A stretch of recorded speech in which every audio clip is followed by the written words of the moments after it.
Maka kalau kita lihat beberapa perubahan yang ada di dunia ini, kita lihat misalkan dulu ada Jamaluddin Al-Afghani, kemudian ada Muhammad Abduh di Mesir. Ini adalah orang-orang yang banyak melakukan pengkajian dan menyampaikan pengkajiannya kepada publik. Efek dari pengkajian itu apa? Perubahan besar. Misalkan sederhana, saya pernah menyampaikan kalian, Muhammad Abduh menyampaikan wajadtul islama fil gharb wa wajadtul muslimina fil syarq. Aku menemukan Islam itu di barat dan menemukan orang muslimnya di timur. Artinya apa? Nilai-nilai Islam pada saat itu menurut Abduh justru bisa dilihat, terbuktikan, dilaksanakan di barat. Kita ini agamanya Islam tapi tidak menerapkan. Maka harus ada saat itu gerakan revolusi bahwa Islam tidak hanya sebagai agama tapi Islam menjadi sebuah nilai. Kita harus merombak Islam saat itu. Dan Abduh melakukan perombakan itu dari hasil kajian dia terhadap barat. Bukan karena hasil dia baca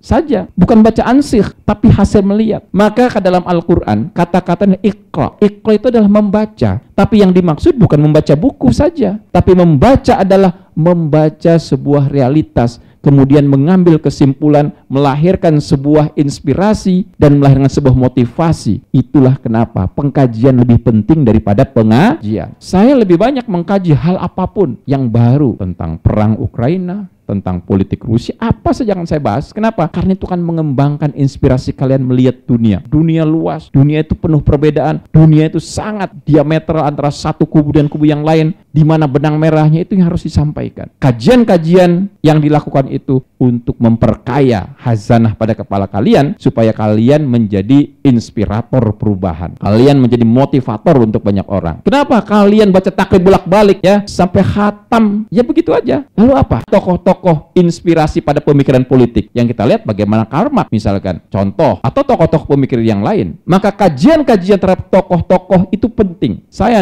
ketika di Azhar, saya paling senang dengan kajian tokoh-tokoh. Dan saya mengkaji tokoh itu bukan kalian seperti bayangin. Semua buku tentang tokoh tadi, pemikirannya. Saya lebih mempelajari tokoh itu dari pemikirannya. Saya dulu senang dengan pemikiran. Dan saya pengen menjadi pemikir dari dulu. Hingga hari ini, kehadiran saya harus mengubah lingkungan. Kehadiran saya harus memberi manfaat untuk banyak orang. Tetapi kehadiran itu bukan menjadi politisi, bukan menjadi praktisi, tetapi kehadiran saya adalah menginspirasi. Dari mana? Dari pemikiran. Dari dulu saya mencintai pemikiran, maka tokoh-tokoh pemikir itu saya baca semua bukunya. Bukan hanya biografinya. Kalau biografi kan hanya menjadi sukses, betul nggak? Tapi kita ini memikir, bagaimana menjadi pemikir, meramu pikiran-pikiran tadi.